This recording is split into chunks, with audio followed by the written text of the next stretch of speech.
qaala allaahu tacaala ilaahay baa waxau idhi walammaa jaa'a muusaa nebi muuse markii uu yimi limiiqaatina ballankayagii kolku ku yimi wa kallamahu rabbuh ilaahiisii uu la hadlay qaala nebi muuse waxau idhi arinii itusi andur ilayk aan ku eego ilaahay iskay tusi qaala markaa ilaahay baa wuxuu idhi lan taraanii i arki maysid walaakin indur waxaad eegtaa ilaljabali buurtaa eeg fain istaqarra makaanah haddii buurtu meeshiisa uu ku sugnaado jabalkaasi ama buurtaas fa sawfa taraanii hadhow baad i arki doontaa falammaa tajallaa rabbuhu markuu ilaahiisii isu muujiyey ee uu istusay liljabali buurtii jacalahu wuxuu ka dhigay dakkan mid burburay ayuu ilaahay ka dhigay subxaana wa khara muusaa nebi muusena waa dhacay saciqan isagoo wareeray oo miyir doorsoomay falammaa afaaqa markuu soo miyirsaday nebi muuse calayhi salaam qaala wuxuu idhi subxaanak tansiihan lak ilaahayow adigaa xumaan ka hufan inaad wax kari weyda ka hufan tubtu ilayka waan kuu toobad keenay wa ana awalulmu'miniin kuwa ugu horreeya ee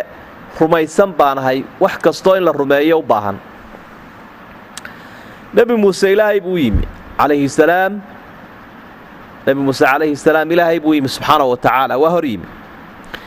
wa kallamahu rabbuh ilaahay baa la hadlay markaa liannahu kaliimuraxmaan ayaa magaciisu ahaa kaliimuraxmaan kii ilaahaysuu la hadlay wuu jeclaystay markaa hadalkii ilaahay buu jeclaystay waa muraaqooday waa u sii jibbooday kadibna wuxuu jeclaystay bal in maqalkaa hadalka uu ugu darmo muuqaalku oo sida la ogsoon yahay uu ka xiisa badan yahay maqalka waxaa ka sii xiisa badan muuqaalka oo dee laba arrimood baa qofkii isu raacayoo jacaylka iyo dareenka maskaxdiisa way u sii kala weyn maqalkiiyo muuqaalku oo muuqaalkaa ka sii cajo badan sidaa daraaddeed ayaa saynu aayadda ku arki doonno sharaxeeda aakhiro ayaa ilaahay u dambaysiiyey aragtida ay mu'miniintu isaga arkayaan ee jannada ku arkaan ilaa adduunyadii arrimaheedii way kala dhiman yihin marka ilaahay subxaana wa tacaala waxyigiisii aynu maqlaynaa laakiin aragtida aynu arkayno isaga jannada ayaa ilaahay uu noogu dibdhigay allah inoo aqbale taas waa taa weeye oo labaduba halkaasay israacayaan liladiina axsanuu lxusnaa wa ziyaada ilaahay baa wuxuu idhi samafalayaashu waxa ay leeyihin tii wanaagga badnayd oo jannada ah iyo dheeraadoo aragtida ilaahay ah allaahuma ajcalnaa min ahliha baynu leen waxaa kaloo jira nebi muuse calayhi salaam sidaynu halkan dambe ku arki doonno markii hore looxaantii wuu iska sitay ilaahay baana u sii sheegay inay reer banu israa'iil dibi caabudeen haddana markuu arkay iyagiiyo dibigii dul fadhiya iyo foolxumadooda waa kii looxaantii tuuray ee muuse nebi haaruun ku dhegay macnaheedu waxa weeye aragtidii uu arkay reer banu israa'iil oo dibi caabudaya dareen aad u naxdin badan bay ku samaysay waayo intii uu maqalka unahaa ila ilaahay baa usii sheegay inay caabudeen dibiye wuu iska sitay looxaantiisa mar alla markuu foolxumadii arkay ayuu dabeetana tuuray marka haadaa yadullu calaa ana aru'yata tu'ahiru kaiiran akara min asamc aragtida in ka badan inay saamayn leedahay muuqaalku uu saamayn leeyahay baad halkaa ka arkaysa markaasaa wuxuu idhi rabbi arinii andur ilayk ilaahay aan ku arkay iskay tusi ilaahayna wuxuu idhi subxaana de isagoo qadaray adduunyada inaan lagu arag aakhira un jannada ay mu'miniintu ku arkayaan ayaa wuxuu idhi arki maysida buurtaa eeg buurtaasaan istusayaa weeye markaa haddii ay halkaa buurtaasi ku sugnaato waad ay arki karaysa oo aragtidayda waad xejin karaysa haddii kale ma xejin karaysa falamaa tajallaa rabbuhu liljabali jacalahu dakkan buurtii wuu ilaahay istusay way gariirta way kala dhaqaajisa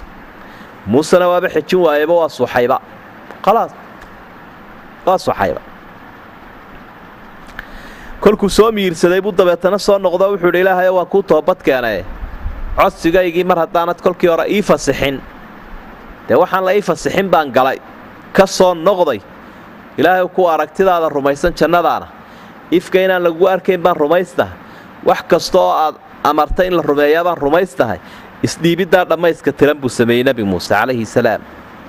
waaye ee arki mayse maxaa macnaheedu noqonayaa lan taraanii halkaa ee arki mayse sida culimmada ahlu sunna waljamaaca ay qabaan iyo muslimiinta sunniga ah ee toosan waxa weeye mu'miniintu inay ilaahay ku arkayaan jannada laakiin ilaahay aan adduunyada lagu arkayn labada arrimood baa la iswaafajinaya oo labadaasaa la isla akhriyaya waayo ilaahay baa wuxuu uhi laa tudrikuhu labsaaru wa huwa yudriku alabsaara wa huwa alatiifu alkhabiir waa masaa'ilka caqiidada weeye ee u baahan qofku sida fiican inuu ka aamino laa tudrikuhu alabsaar wa huwa yudriku alabsaar wa huwa alatiifu alkhabiir aayaddaasi adduunyada ka hadlaysa ishu ilaahay ma qabanayso isagu indhaha wuu arkayaa waa mid addoommaha u naxariis badan weeye ilaahay marka wakhtigan ilaahay uhi ishu qaban mayso adduunyada aayaddanoo kale isku midiin lan taraani iyo laa tudriku alabsaar arag la'aan bay sheegeen labaduba adduunyada aayadaha iyo axaadiidta sheegaya in ilaahay lagu arkayo jannadana waxaa ka mid a suuratulqiyaama akhri ilaahay baa wuxuu uhi wujuuhun yowmaidin naadira ilaa rabbihaa naadira wejiyaal maalinta qiyaamaha way iftiimayaan farxadda ay faraxsan yihiin daraaddeed ilaa farxadda wejigay ka muuqataa ilaahayna way eegayaan ilaa rabbihaa naadira wejiyadeedas ilaahayna way eegayaan waxa weeyaan waa wejiyada mu'miniinta wejiyada gaaladana waxa ilaahay uu ka warramo wuxuu idhi kallaa innahum can rabbihim yowmaidin lamaxjuubuun maalinta qiyaamaha ilaahay baa laga xijaabayaa oo gaaladu ma arkayaan rabbi labada aayadood waxay tilmaantay inay mu'miniintu arkayaan ilaahay jannada ku arkayaan aayadana waxay tilmaantay gaaladu inaanay ilaahay arkayn maalinta qiyaamaha xadiidka rasuulka sala allahu calayhi wasallam saxiixa ah maalin maalmaha ka mida habeenada ka mida buu dayaxa eegay markaasaa wuxuu leeyay dayaxa 14aad ka warrama miyaa aragtidiisu wax cidhiidhi idinka gelayaan oo idinka qarsoomayaa maya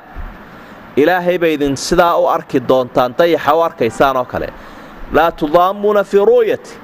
idinkoo aan isku cidhiidhiyayninoo itusiya mee iyo dadku adduunyada waxyaaba badan ay xiisaynayaan bay ka bogan waayaan aragtida marka itus baa ka dhacda halkaa ma jirtee si wanaagsan baa isha uga boganaysa markaas aayadaha iyo xadiidka rasuulka sala allahu calayhi wasalam intuba waa isku dhan bay u jeedaan ilaahayna mu'miniintu